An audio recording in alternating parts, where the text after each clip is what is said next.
বোয়াল মাছ দিয়ে আলু দিয়ে মাখো মাখো ঝোল কি করে রান্না করলাম সম্পূর্ণটা আপনাদের সাথে শেয়ার করব, না টেনে চলুন দেখি।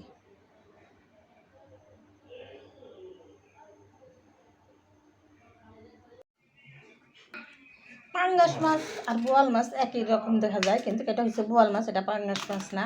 আর বোয়াল মাছটা আমার অনেক পছন্দ, পাঙ্গাস মাছ পছন্দ করি না, খাই না।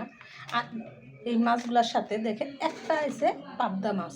তো দেখেন পাবদা আর বোয়ালের একই কালার, একই খেতেও কিন্তু একই রকম স্বাদ। তো এই পাবদা মাছ আর বোয়াল মাছের একই স্বাদ। এই মাছটা যদি পেঁয়াজ দিয়ে ভুনা করা যায় খুবই মজা লাগে। তো আমি এটা কুটে বেছে নিই আর আপনাদের সাথে শেয়ার করবো, না টেনে দেখতে থাকুন। আমি পাঙ্গাস মাছ খাই না, আমার কাছে বোয়াল মাছ অনেক পছন্দ, তার জন্য আমার ছেলে 1 কেজি বোয়াল মাছ নিয়ে আসছে। মাছের সাইজটা কিন্তু খুব সুন্দর, তাজা বোয়াল, বেশি নরম না, তাজা তাজাই। বোয়াল মাছ হলো নরম, এটা শুধু মাছ, এটাতে কোনো কাটা নাই, তার জন্য আমি এই যে এরকম করে কাইটা ভালো করে এই মাংসটাতে ধুয়ে নিয়েছি। আমার মাছ আছে এরকম একটা মাংস কিনে নিত, ওটাতেই ধুইতো, তা আমি মাছ আনলে বেশিরভাগ এটাতেই ধুই, কারণ মাছগুলো আমি ধুয়ে নিয়েছি ভালো করে। এখন কেটে পিস করে নিব। মা সবসময় বলতো কাজ শিখে রাখো, কাজ শিখে রাখলে ভবিষ্যতে করে খাইতে পারবো না। কাজে ভাত, অলসতা ভাত নয়, কাজ করলে সবাই ভাত দিব। তা আমি সবসময় মায়ের আদেশ মেনে চলারই চেষ্টা করছি। তারপরে শাশুড়ি বাসায় গিয়ে কোনো সময় কথা শুনতে হয় না কাজের জন্য। আর এখন তো নিজের সংসার, নিজের ছেলে মেয়ের সংসার, তো এরকম করে মাছগুলো সব কেটে নেব। তো 3টা মাছ আমি পিস করে নিয়েছি, আর এটার আমি পেটার থেকে বুড়িটা বার করে রেখে দিব ফ্রিজে। তার জন্য বুড়িটা পরিষ্কার করে বার করে নিলাম। একদম সহজ মাছ পরিষ্কার করবো। তো আপনারা যারা মাছ এরকম কিনে রেখে দিতে চান, তারা আমার মতো এরকম করে বুড়িটা বার করে মাছ ফ্রিজে রেখে দেবেন। 15 দিন 1 মাসেও মাছ কোনো কিছুই হবে না। মাছটা আমি চকচকে করে ধুয়ে নিয়েছি। এখানে আমি নুন হলুদ মেখে নিব, দিয়ে দেবো সামান্য একটু হলুদের ফাঁকি দিয়ে মাছটা 10 মিনিটের মতো আমি মাইখা রেখে দিব। যে বোয়াল মাছ কিন্তু বাঁচতে লইলে ফুটে, তো আপনারা একটু নুনটা বেশি করে দিয়ে মাইখা রাখবেন, তাহলে আর মাছ ভাজার সময় ফুটবে না। আর এটা আমি ভালো করে গুছিয়ে সাদা সাদা করে ধুয়ে দিয়েছি।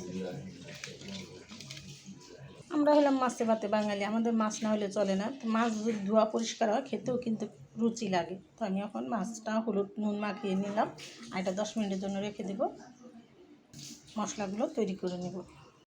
তারপর কাটা কোটা শেষ, এখন 10 মিনিট পরে আমি মাছগুলো ভাজে নেব।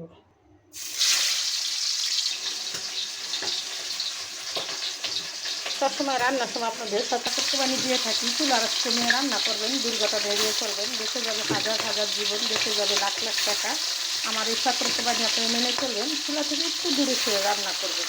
আমি সচেতন, আর আপনাদের সচেতনমূলক ভিডিওগুলো আমি দিই, আপনারা আমার ভিডিওটা না টেনে দেখে এরকম করে রান্না করে খাবেন। এই বোয়াল মাছ ফুটে এটা সবাই জানে না, চুলা থেকে একটু দূরে সরে ভাজার সময় সরে নেবেন, আর চুলাটা খুব সময় কমিয়ে নেবেন। বোয়াল মাছ আর পাবদা মাছ খেতে কিন্তু একরকমই লাগে। আমি এখানে পেঁয়াজ, কাঁচামরিচ, শুকনো মরিচ সব একসাথে ব্লেন্ড করে নিব মশলা। আর এখানে আমি নিয়েছি আলু। রান্না করতে আসলাম আর চলে গেল কারেন্ট। তা আমি কিন্তু মাছ সবসময় হালকা ভাজা দিয়ে রান্না করি, আমি বেশি মাছ কড়া করে ভাজি না। দেখুন এই মাছগুলো হালকা করে ভাজে নিব। মশলাটা ব্লেন্ডার করতে চাইছিলাম, ব্লেন্ডার করতে পারলাম না, কারেন্টটা চলে গেছে।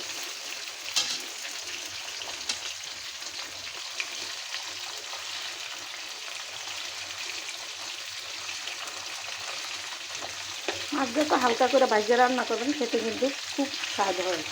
আর বোয়াল মাছ তো এমনি কষাই রান্না করা যায়, তারপরে আমরা একটু হালকা ভাজা দিয়ে খাই।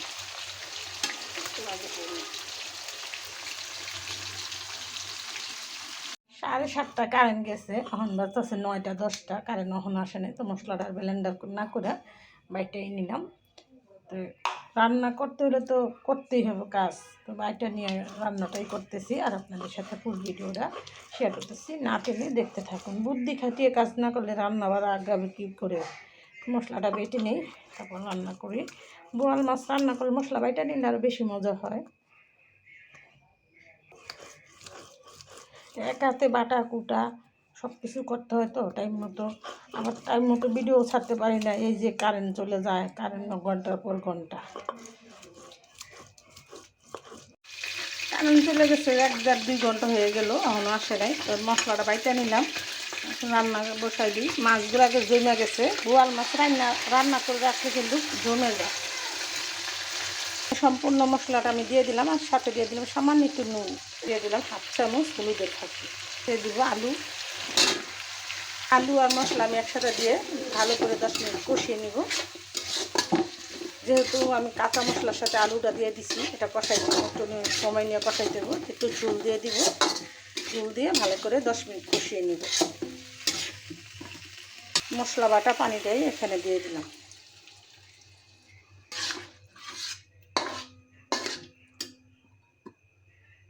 তরকারিটা আমি অন্য কড়াইতে ঢাইলা দিলাম। 2.5 ঘন্টা 3 ঘন্টা পরে কারেন্ট আসলো, তাই ঝোল দিয়ে দিলাম। এখন মাছটা দিয়ে দিব।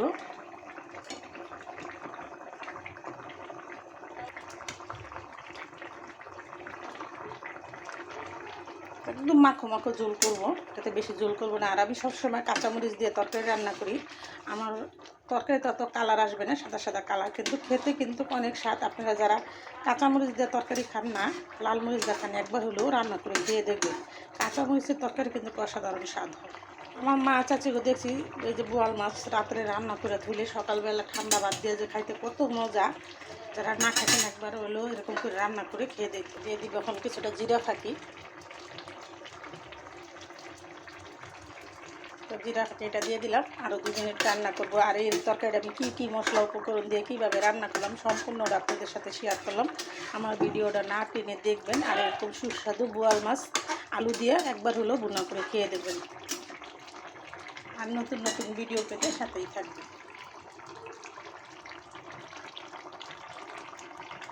আমি তরকারিটা আরও 5 মিনিট রান্না করব।